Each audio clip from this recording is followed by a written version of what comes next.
regarding pigmentation. If that applies to you, welcome. Pigmentation can be as a result of many things, and my skin type, if you see, compared to a grade 1 or a class 1 skin type of a Caucasian, I will easily have pigmentation on any friction, any rubbing, after inflammation, infection, you name it. That's our way of skin telling, listen, there is a trauma, there's a damage, I need to help you to recover.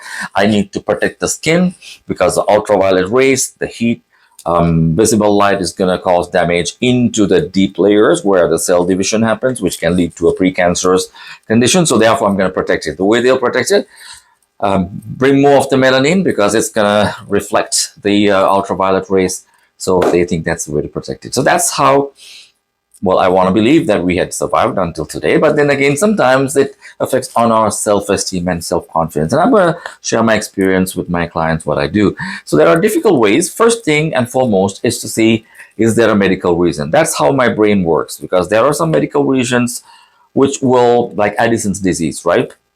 Where we have what we call the adrenal glands and we have the suprarenal glands. When there is a situation, a medical condition where there's a disbalance, we are going to have increased pigmentation, whether it's going to be related to pregnancy hormones, whether it's related to some of the medications we would use for treating of blood pressure, whether it's going to be related to some of the antibiotics, some of the skincare products that we're going to be using. So many reasons why someone can get pigmentation, right? Or whether it's repeated infections, healing process related pigmentation, right? Or whether it's some of the products that we are using and it get tattooed, like, you know, it penetrates deep into the skin and leave, whether it's something like melasma or chloasma. So it's very interesting. But after all, regardless of what the condition, even though as a physician, for me, it matters. For the client, it means only one thing. I don't feel good about myself. People are staring at me. And always in our subconscious mind, we want to be accepted. We want to be admired. We want to be loved. We want to be validated, right? So when you get some stares, what you would not expect to have, people start to develop that inner uneasiness. And from it, it starts to a little bit of a paranoia, a little bit of fear, a little bit of dissatisfaction.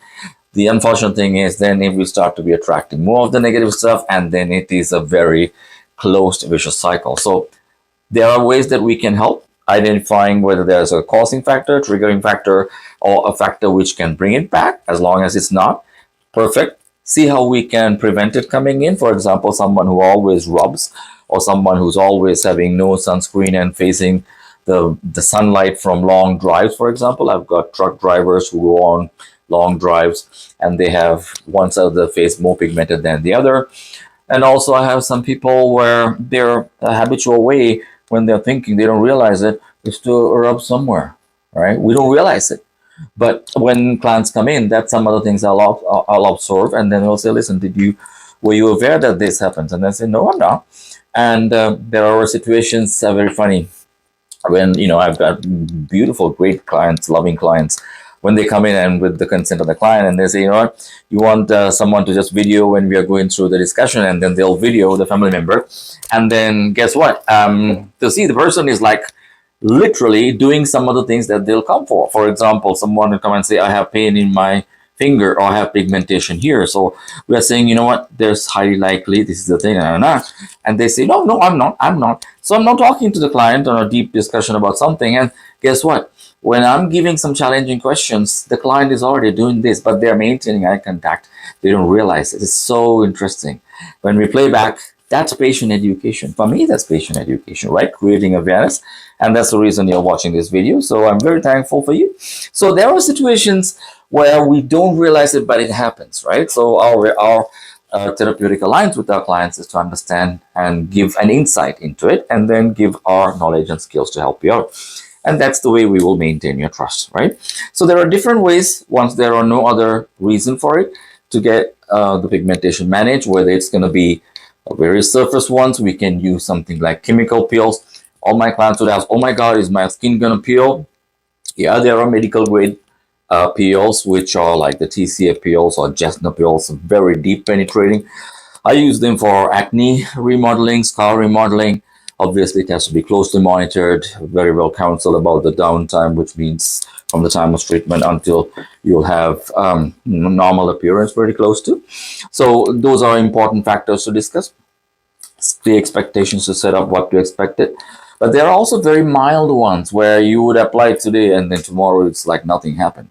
Even on the same day, it's like nothing happened, right? Because they go mild penetration, we are targeting on the very upper layers of the pigmented layer. Then we can go a little bit deeper into like what we call the medium grade ones. So again, with your healthcare provider, you're going to find, so it's not one peel which looks like peeling out the skin, what it means by chemical peel. So that's one modality. We also can use microneedling, where there's a controlled device where the depth can be adjusted. There are micro needles. We will be going on the face and then we'll piercing the epidermal layer a little bit deeper than the epidermis. And what it does is a couple of things. It'll fractionate, break the cell bonding, and then the cells will start to slough off, dead cells. It also stimulates the fibroblasts and then production of collagen, elastin. So it also rejuvenates the skin, because trauma, you may remember I told you, will cause the skin to wake up and then start to create a result. And also it can lead into some of the pigmentation. So obviously sun protection is extremely important to discuss. And there are also topical prescription creams like retin that we would use, or with an antibiotic that we would use depending on the circumstances, again, to take the superficial layer or the top layer of the skin. And also we can use ablative or like thermal burning devices like ablative laser. We do the same thing. We targeted trauma, injury through heat. We get the skin to turn over, slough it off, and with it, the pigmented cells go away. The new are supposed to grow without the pigment, as long as we are protecting it through sunscreen. Otherwise, it's going to react back to that, right? So amazing technologies. And again, a lot of evidence with PRP exosomes coming up when we are using in combination.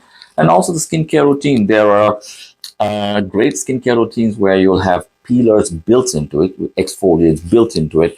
So it's going to be a very customized approach, but the bottom line of managing a pigmented lesion or pigmentation or hyperpigmentation is all about to identify what causes it. Where's the foundation? Will it recur? Is this something medically need to be looked into, treated, identified? As long as those are not, it's just a local manifestation, what we call, because as a physician, we're looking to see whether it's a systemic manifestations like the Addison's disease that I mentioned about, or any other medical condition which can lead to hyperpigmentation, or whether it's going to be a local thing, like I'm rubbing my head on the pillow, just keep on as a coping mechanism, touching, scratching, squeezing. Is it one of those, right? So then it's a skincare and also helping pigmentation plus behavioral modification, and then to teach the client about how we will help them to cope without doing that thing, right? Some of the we will go through not breaking the knuckles when we are stressed out. Some of it when we're talking, or just the hold in the lips, or just we'll be doing some movements. People don't realize it, but what they will come with is a pigmented patch, right? So it's very important for us to sit and talk and discover. I wish you the same. Sometimes it's about having your good friend, relative, or family member pointing you out. Sometimes you can phrase them. Do you see that I'm doing something along these ones? Most of the time, when I tell a possibility, the client would disagree. I say, you know what, go home. This is my suggestion. Think about it, and then if you find that's applicable, come in. We will work it out further. Then they will go and say, my doctor tells me this. I don't think I'm doing that. Do you think, or have you seen? And then if they start from that day, and someone, when they're totally off guard, they'll start to say, oh yeah, you know what, you have been doing this, and I took this photo, and I took a video clip to show you. And that's patient education, because they know that I should not be doing that to get this. So while we are doing that, we also help a deeper situation, condition, or identify something which is an emotional component. So they come for skincare. We end up helping skincare, skin rejuvenation, aging, as well as psychosomatic or any other stressful situations, how to manage it, right? It's a fascinating journey. I wish you success. And this is one of the situations I go through very, very frequently and commonly. And I thought of spilling out because, as you know, When I talk to my clients, we are in a room and these rooms are being closed for confidentiality. I even play music outside in the corridor. I install the speakers and put some music. May not be a favorite music, but the whole purpose is to distract people so they don't hear what happens in the room. So everything happens in the room, and I would repeat this, what I'm telling you right now, many, many times. But then again, I see another client. So I said, why not I create this video, which will shed some light and let it be something which will reach many people, not only the people who would enter this room. All right. Wish you success in your journey. Content, happy, share love. Let's make the place a better place. And Dr. Daniel from Dr. Anesthetics. Take care. Bye bye.